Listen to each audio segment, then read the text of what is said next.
जी नाजरीन अस्सलाम वालेकुम। मैं सरफराज सफी हूं और आप मेरा वीडियो लॉग देख रहे हैं। और अंदर दियां पक्खियां बाहर आ गई, वो खुफिया राज सामने आ गया इलेक्शन 2024 के हवाले से। कौन जीत गया तो कौन हार गया, ये सारी की सारी तफसीलात आज आपको बतानी है। और बताना है कि किस पार्टी ने कितनी सीटें जीतनी है कल। आज 7 तारीख है, कल 8 तारीख है, 8 फरवरी। और एक तारीखी इलेक्शन होने जा रहा है, एक मुतनाज़ा इलेक्शन भी है ये। और इसमें कौन जीत गया, थंबनेल पे आपने देख लिया होगा कि शेर धाड़ता हुआ आ गया। ये खुफिया रिपोर्ट है, ये पब्लिक की जाने वाली रिपोर्ट नहीं है। ये विफाक के एक इदारे ने बनाई है और अपने चंद मखसूस मीडिया पर्संस को ये रिपोर्ट पहुंचाई गई है। समझते हैं आप सारी अंदर की बातें। मतलब मेरे लिस्ट जो व्यूअर्स हैं बड़े सियाने हैं, लेकिन इससे पहले कि ये खुफिया रिपोर्ट मैं आपके सामने पूरी रख दूं और बता दूं कि किस पार्टी को कितनी सीटें मिलने वाली हैं कल और कौन बड़ी बड़ी हुकूमतें बनाने वाला है, धाक बिठाती हुई हुकूमतें, तगड़ी हुकूमतें जिन जो किसी की मोहताज नहीं होंगी। ये सारी तफसीलात मैं बतानी है। मगर उससे पहले जिस जिस दोस्त ने अभी तक मेरा यूट्यूब चैनल सब्सक्राइब नहीं किया, उन्हें की कीता, कुछ नहीं कीता, अज तक कुछ नहीं कीता। मतलब कोई नेकी का काम उन्हें नहीं कीता। ये जो होता है ना, किसी को सड़क पार करा देना बाजू उसका पकड़ के, किसी को डूबते हुए को तिनके का सहारा, मतलब इतना भी नहीं किया। जो अच्छे दोस्त हैं वो सब्सक्राइब करते हैं, और जो बस एवं तमाशा वेखण आते हैं ना, मतलब मेला लगा हो कोई कोई भी किसी भी तरह का, तो बाहर बाहर से राउंड करके घर चले जाते हैं। मेले में एंटर ही नहीं होते, देखते नहीं किथे केड़ा सर्कस लगा, केड़ा मौत दा खूह, किथे जलेबियां विकदियां, किथे कतलमे, किथे अंदरसे, और किथे जनाब फटिया दे उत्ते ओ नचदे आ। मतलब कोई स्वाद ही नहीं मिलेगा ना, बारो बारो एक राउंड ला के चला गया। ये होते हैं जो सब्सक्राइब नहीं करते। अच्छे दोस्त, जीनियस दोस्त, सियाने दोस्त, हिम्मत बढ़ाने वाले दोस्त, नेकियां कमाने वाले दोस्त, और एक दूसरे का हल्का फुल्का ही सही साथ देने वाले दोस्त फौरी सब्सक्राइब करते हैं और बेल आइकॉन दबाते हैं, ताकि जिसको उन्होंने सब्सक्राइब किया हो उसके हर व्लॉग का नोटिफिकेशन उन तक पहुंचे। आपके लाइक्स और आपके कमेंट्स मेरा हौसला बढ़ाते हैं। जित गई जे मुस्लिम लीग नून, मैं आपको वो रिपोर्ट दे रहा हूं जो एक वफाकी इदारे ने शाया की है, असेसमेंट रिपोर्ट यूं कह ले आसान लफ्जों में। और ये रिपोर्ट्स चली गई हैं हर इदारे के पास। आपको ये भी अंदाजा हो जाना चाहिए कि अफवाज पाकिस्तान आ गई हैं पूरे पाकिस्तान में, हर पोलिंग स्टेशन पे मौजूद होगी। और ये जो कहते हैं ना कि असं ऐ करांगे और ओ करांगे, और 8 मई फिर तो एक 8 फरवरी फिर तो एक 9 मई होएगा, इन्होंने उन्होंने मूड की झग वांगू बहा लेना है। सीधी बात है। और यार पंजाबी च सीधियां गल्लां करनियां पैंदियां ना बाज़ औकात, मतलब पत्ता नहीं हिलने देना उन्होंने, पत्ता नहीं खड़केगा कोई भी। पत्ता कोई खड़के हवा आई तो चौंके हम, ये शाम की तन्हाइयां, ऐसे में तेरा काम। गीत भी याद आ गया मुझे, बहुत खूबसूरत गीत है, शायद आपने सुना हो। 115 से 132 सीटों के दरमियान मियां नवाज शरीफ को सीटें। जी हां, मरकज में इतनी बड़ी सीटें हैं मियां नवाज शरीफ की। और ये जो सर्वे किया गया है, जो असेसमेंट की गई है, ये किसी इदारे ने आराम से घर बह के नहीं कर ली। इसके लिए एंगेज किया गया पूरे मुल्क के पुलिस स्टेशन को, थानिया नूं, यूनियन काउंसिल्स को। इसके लिए एंगेज किया गया बड़ी बड़ी एनजीओज को। इसके लिए एंगेज किया गया ये लेबर यूनियंस को। इसके लिए एंगेज किया गया जहां भी कोई सियासी तहर्रुक होता है, किसी भी तरह का अवेयरनेस जहां भी होती है, और जो इदारे अवेयरनेस के हवाले से काम करते हैं और जो इदारे असेसमेंट्स के हवाले से काम करते हैं, सबको बिजी किया गया। पटवारियों भी, महकमा माल भी, रेवेन्यू डिपार्टमेंट भी, उनको भी बिजी किया गया। और महकमा इनहार के जो पटवारी हैं उनको भी बिजी किया गया। और स्कूल टीचर्स को भी बिजी किया गया, उनसे भी राय ली गई। मतलब छड्या नहीं कोई पासा। सूबाई हुकूमतें और वफाकी हुकूमत सब ने ये असेसमेंट बनाई कि कौन जीत रहा है, कितनी सीटें ले रहा है। कच्चियां रिपोर्टा नहीं, बड़ियां पक्कियां रिपोर्टा। और इन रिपोर्ट्स के मुताबिक मियां नवाज शरीफ की मुस्लिम लीग नून 115 से 132 सीटें जीत रही है। और जब इसमें रिजर्व सीटें, मखसूस नशिस्तें, अकलियत, खवातीन की नशिस्तें, ये सब कुछ डाला जाएगा तो और तगड़ी हुकूमत, मतलब कोई मुकाबल नहीं दूर तक, बल्कि बहुत दूर तक। ये एक ऐसी हुकूमत होगी जिसे किसी भी तरह की कानून साजी का कोई प्रॉब्लम नहीं होगा। आईनी तरामीम के लिए अलबत्ता दूसरे के नाल गल करनी पैनी। हाँ, ये पीपल्स पार्टी की ब्लैकमेलिंग से भी बच जाएगी। ये नवाज शरीफ की हुकूमत इतनी ताकतवर होगी, इतने बंदे इनके पास होंगे अपने ही, कि पीपल्स पार्टी या ये जो आजाद उम्मीदवार जीतेंगे पीटीआई के, वो इन्हें ब्लैकमेल नहीं कर सकेगी, इस हुकूमत को ब्लैकमेल नहीं कर सकेंगे। और नाल भला केड़ा केड़ा होना है, एमक्यूएम इस हुकूमत के साथ है पहले ही, सॉरी इस हुकूमत के नहीं, मुस्लिम लीग नून के पास साथ है पहले ही। मैंने गुज़िश्ता दिनों अपने व्लॉग में कहा था कि एमक्यूएम शायद कुछ सीटें जीते, लेकिन जिताण वालियां ने उन्होंने भी 12-13 सीटां दित्तियां जे। कराची और हैदराबाद में से दे सकते भाई, वो वध भी दे सकते, जानते हैं ना जानते हैं ना आप। हाँ जी, 115 से 132 सीटें मुस्लिम लीग नून की। दूसरे नंबर पर आ रही है पाकिस्तान पीपल्स पार्टी, लेकिन इन्नी का 100 का हिंसा कोई नहीं, 50 का हिंसा भी नहीं। 30 से बल्कि 35 से 40 नशिस्तें सिर्फ कौमी असेंबली की होंगी पाकिस्तान पीपल्स पार्टी के पास। ये समझ लो कि सिर्फ सिंध तो जीतेगी, या इधरों जो कोई एक आधी सीट, इससे ज्यादा कुछ नहीं। 35 से 40 नशिस्तें पीपल्स पार्टी के पास। और ये जो पीटीआई है, ये जो जिसे कहा जाता है कि ये आजाद हुई, निशान की कोई बात नहीं, बल्ला ही नहीं तो फिर क्या हो गया, हमारी पहचान हमारा खान है और ये है वो है, भाजी कोई खान खून नहीं। कितनी सीटें भला? तीसरे नंबर की जमात। ये जो आजाद उम्मीदवार पीटीआई की हमायत से जीतेंगे, उनके पास होंगी 22 से 29, 22 तो 29 सीटों के दरमियान इनके पास सीटें होंगी। और कोई पता नहीं कि इनमें से कौन कहां भाग जाए। ये भी मतलब वो आजाद है ना, वो पीटीआई के गुलाम तो नहीं। हमको गुलाम तो नहीं है ना, वो हमको गुलाम है, वो खान का वो नारा मुझे याद आ गया।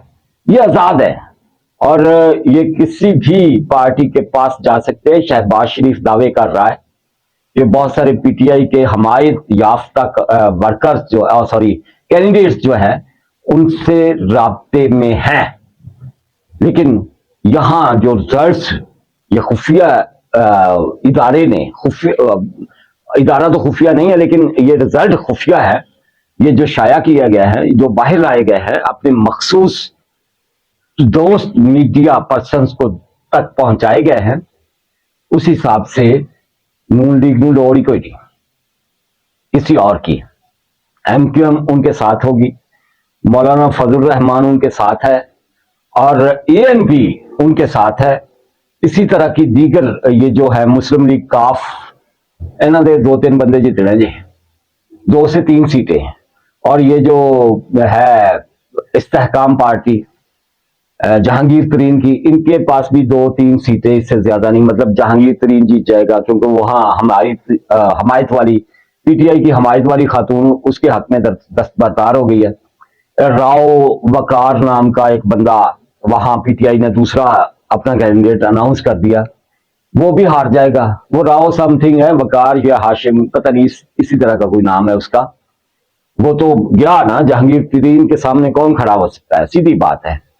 एक जहांगीर तरीन वाली सीट, एक लाहौर से अब्दुल अलीम खान वाली सीट और एक ओन चौधरी वाली सीट लाहौर ही से। ये जो जिस हल्के में वोट है मियां नवाज शरीफ का और शहबाज शरीफ का, उन्होंने वो बेचारे शेर पे मोर मोर नहीं ला सकते आपका, क्योंकि उनके हल्के में उन्होंने सीट एडजस्टमेंट की है इस्तेहकाम पाकिस्तान पार्टी के साथ, और वहां उनका कैंडिडेट है ओन चौधरी, और ओन चौधरी का निशान है उकाब। मतलब शेर ते ठप्पा नवाज शरीफ भी नहीं ला सकता और शहबाज शरीफ भी नहीं लगा सकते, मरियम नवाज भी नहीं लगा सकते, कैसा है। लेकिन चलो सूबाई असेंबली के जो कैंडिडेट्स हैं उनके निशानात तो शेर ही है ना, उत्थे मोहरा लाएंगे, शेर पे मोहर लाने का ख्वाब पूरा हो जाएगा। कौमी असेंबली के लिए ये शेर पे मोहर नहीं लगा सकते मियां नवाज शरीफ और शहबाज शरीफ। लो जी सर जी, हुण सीटां हो गई 35 तो 40 पीपल्स पार्टी की, और 22 से 29 सीटें जो है वो मिलेंगी। 30 का हिंसा क्रॉस नहीं होगा पीटीआई के हवाई याफ्ता कैंडिडेट्स को। और जैसे मैंने आपको बताया, मुस्लिम लीग काफ को 2 से 3 सीटें दी जाएंगी, वो साले को जितवा दिया जाएगा। इसी तरह से 1-2 और सीटें, और ये इस्तेहकाम पाकिस्तान पार्टी को भी 3 सीटें, 2-3 सीटें, 3 सीटें। चलो उनको ओन चौधरी भी निकाल लेगा सीट, अलीम खान भी जीत जाएगा और जहांगीर तरीन भी जीत जाएगा। और उसके बाद एमक्यूएम, मैं कह रहा था ना कि एमक्यूएम को कुछ नहीं मिलेगा, लेकिन देने वाले उन्होंने सीटा दी 12-13 सीटा कहते आ कि कराची और हैदराबाद से टूटी फूटी एमक्यूएम भी निकाल लेगी, क्योंकि उन्हें हमायत हासिल है मुस्लिम लीग नून की। असल च हमायत हासिल जिन्ना भी है वो पता ही है, जानते हैं आप, बड़े सियाने हैं मेरे व्यूअर्स। इस तरह से 8 ये जो है मौलाना फजल रहमान, इनको इनकी पार्टी को पिशावर लाड़का ने भी वैसे खड़ा कर है ना, बिलावल भुट्टो जरदारी के मुकाबले में खड़ा है इनका कैंडिडेट। लेकिन केपी और बलोचिस्तान से इन्हें 8 से 9 सीटें मिल सकती हैं, ये असेसमेंट है। ये कहा जा रहा है कि 5 से 8 सीटों के दरमियान या 8 से 9 सीटों के दरमियान ये सीटें मौलाना फजल रहमान को मिल सकती है। ये है बड़ी बड़ी पार्टियों का, मैंने आपको बताया कि कौन कहां क्या करने लगा है। ना जमात इस्लामी की कोई सीट जे, सीधी गल, एक आध सीट का तो कोई मसला नहीं होता ना, वो तो शायद कोई बंदा निकाल ही दे, लेकिन लगता नहीं है। ना किसी और इस तरह की मजहबी जमातें, हाँ तहरीक लब्बैक पाकिस्तान जो है, लब्बैक पार्टी, वो कुछ ना कुछ दिखा सकती है। या फिर वो कुर्सी वाले हमारे दोस्त जो मरकजी मुस्लिम लीग वाले हैं, सियासतदान सारे दोस्त ही होंगे भाजी, सीधी गल है। मतलब हमने किसी के साथ हमारा कोई किसी के साथ फड्डा तो नहीं है ना, हम इख्तलाफ करते हैं या तनकीद करते हैं तो सिर्फ और सिर्फ किसी की पॉलिसीज पर, किसी के एक्ट पर। अदरवाइज सारी सियासी जमातें हमारी दोस्त जमातें हमारे मुल्क में सियासत करती हैं। अब आ जाए सूबाई असेंबलियों की तरफ और सूबाई हुकूमतों की तरफ, तो डट के एक तगड़ी हुकूमत बना लेगी मरियम नवाज शरीफ पंजाब में, क्योंकि यह तय हुआ है कि मियां शहबाज शरीफ को रेस्ट देनी है, उन्होंने वजीर आजम नहीं बनाना। और हमजा शहबाज शरीफ वजीर आला बनना ही नहीं चाहते। पहली बात वो खुद नहीं बनना चाहते, दूसरी बात वो अनपॉपुलर है और बहुत ही ज्यादा पॉपुलर, मियां नवाज शरीफ से भी कुछ ज्यादा। और जितना काम किया है मरियम नवाज शरीफ ने, जितनी एक्टिव रही है पिछले 3-4 सालों में, वो खातून कोई और नहीं रहा।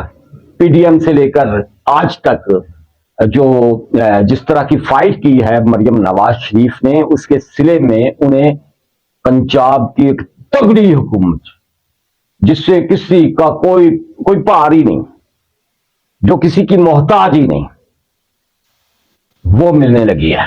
190 सीटें इस रिपोर्ट के मुताबिक 297 में से 190 सीटें, 100-125 की लीड, मतलब कोई मुकाबल नहीं, कोई अपोजिशन है ही नहीं चाहती। टूटे फूटे होंगे अपोजिशन के चंद एमपीएस। एक तगड़ी हुकूमत मरियम नवाज शरीफ को मिलने लगी है पंजाब में, और भारी 2/3 से भी ज्यादा वाली ये अक्सरियत होगी मरियम नवाज शरीफ के पास, और वो अपने फैसलों में पूरी तरह आजाद होगी। उत्ते अब्बे की हुकूमत थले अपनी हुकूमत और उनका साथ हाँ जी, तो एक तगड़ी हुकूमत जो है वो मरियम नवाज शरीफ पंजाब में करेंगी। वो दावे तो बड़े किए मरियम नवाज शरीफ ने, क्या इनकलाब लाती है ये देख लिया जाएगा, लेकिन उन्होंने अपने गुज़िश्ता के इंटरव्यू में ये जरूर कहा कि खवातीन के लिए वो बड़ा काम करेंगी। और पंजाब बल्कि पूरे पाकिस्तान को खवातीन के हवाले से पिंक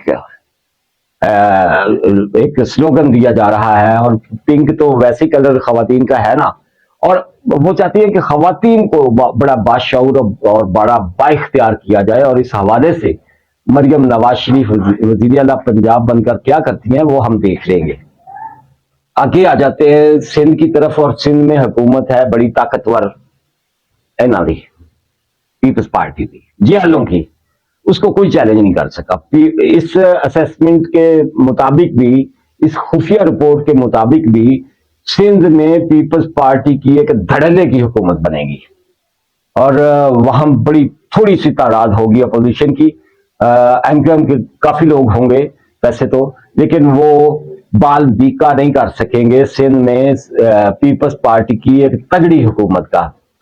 केपी और बलोचिस्तान में भी मुस्लिम लीग नून लीड करती हुई इस खुफिया रिपोर्ट के हिसाब से नजर आ रही है। उत्थे भी किते पीटीआई नहीं लभदी किसी केपी दे विच, भोले च ना रहे, सवेरे वेख लियो, कल शाम नू आपको चानन हो जाएगा। वहां मौलाना फजलुर रहमान अवामी जो है वो नेशनल पार्टी एएनपी और मुस्लिम लीग नून मिलकर एक तगड़ी हुकूमत बनाने जा रही है केपी में, और वहां भी आपको पीटीआई या पीटीआई के प्रस्तार और खान और इनकलाब और ये वो कुछ भी नहीं। इसी तरह से आप जानते हैं बलूचिस्तान में बड़ा काम डाला हुआ है मियां नवाज शरीफ ने। आते ही जब वो बाहर से आए थे भाई, उदों पूरे प्रोटोकॉल नाल आए सी, वजीर आजम के प्रोटोकॉल नाल, और वजीर आजम तो बनना ही सी। बलूचिस्तान में भी ये एक बड़ी हुकूमत बनाने जा रहे हैं मुस्लिम लीग नून वाले, मतलब तिन्ना सूबियां दे विच मुस्लिम लीग नून की हुकूमत और एक सूबे दे विच पीपल्स पार्टी की हुकूमत। लेकिन सवाल ये पैदा होता है कि कौमी असम्बली में अगर वो बिलावल ने जो दाना डाला हुआ है पीटीआई को, वो दाना अगर थोड़ा सक्सेसफुल भी होता है इलेक्शन के बाद, तो 35 से 40 पीपल्स पार्टी के लोग और 22 से 29 पीटीआई के लोग, अगर कोई इधर उधर भागता नहीं, पीटीआई के झंडे तले ही कोशिश करते हैं, वो खड़े रहते हैं, तो ये मिलके भी मियां नवाज शरीफ का बाल बीका नहीं कर सकेंगे। कोई बड़ी अपोजिशन नहीं होगी मियां नवाज शरीफ के खिलाफ। और जिस तरह से तय है, जिस तरह से ये खबरें हम बताते भी रहे हैं और हम तक भी पहुंचती रही हैं कि वजीर आजम होंगे मियां नवाज शरीफ और सदर पाकिस्तान होंगे आसिफ अली जरदारी। वैसे एस रिजल्ट के मुताबिक आसिफ अली जरदारी का कोई भार नजर नहीं आता मुस्लिम लीग नून पर। उसने किसी तरह काने नहीं, मोहताज नहीं है पीपल्स पार्टी के ना मुस्लिम लीग नून वाले। और अगर सदर पाकिस्तान बन जाते हैं फिर भी चलो, जो उनके दरमियान तय हुआ होगा या इस्टेब्लिशमेंट में कुछ कहीं चाहा होगा, तो फिर तो मियां नवाज शरीफ की बिल्कुल भी अपोजिशन नहीं होगी। पीपल्स पार्टी सदर पाकिस्तान की वजह से साथ बैठने पे मजबूर होगी मियां नवाज शरीफ के साथ। और आखिरी जो अहम तरीन बात है वो मैं सिर्फ ये करना चाह रहा हूं कि क्या ये हुकूमत हमें इन अजाबों से निकाल लेगी जिनमें हम गिरफ्तार हैं। ये गुर्बत, ये बेरोजगारी, ये महंगाई, ये दुनिया आगे को सफर कर रही है, हमारा सफर पीछे दा। क्या हम आगे की तरफ जा सकेंगे? क्या सऊदी अरब, कतर और यूएई जैसे ममालिक जिन्होंने मियां नवाज शरीफ और जनरल सैयद असद मुनीर से बड़े बड़े वादे किए हैं कि अगर नवाज शरीफ को वजीर आजम बनाते हैं आप, तो हम आप पर डॉलरों की बारिश कर देंगे, आपके लिए बहुत सारा काम करेंगे, आपको सस्ता तेल मिलेगा, आपकी मादनियात निकाली जाएंगी, आईटी इंडस्ट्री पे जितना पैसा लगाएंगे हम देंगे, ज़राअत पे जितना पैसा लगाएंगे हम देंगे। क्या वो सारे वादे पूरे होते हैं? क्या हम उस पटड़ी पर चढ़ जाएंगे? फिर से जो तरक्की और कामरानी की पटड़ी है, यही हमारी आस और उम्मीद है। और याद रखना, ए जड़े है ना कि किसी तरह का कोई फसाद, किसी तरह का कोई मसला, किसी तरह की कोई भयानक वारदात कल इलेक्शन के मौका पर पीटीआई या इनका कोई फितना या इनका कोई फसादी वहां कोई वारदात डाल सकेगा, भूल जाओ। अगलियां दे कोल डंडा बड़ा फड़िया जे टैट, उन्होंने अंज घुमा घुमा के मारने। जिस जिस दोस्त ने अभी तक मेरा यूट्यूब चैनल सब्सक्राइब नहीं किया उनसे फिर गुजारिश है कि लाइयां ते तोड़ नहीं पावी, छड़ के ना जावी। अल्लाह हाफिज।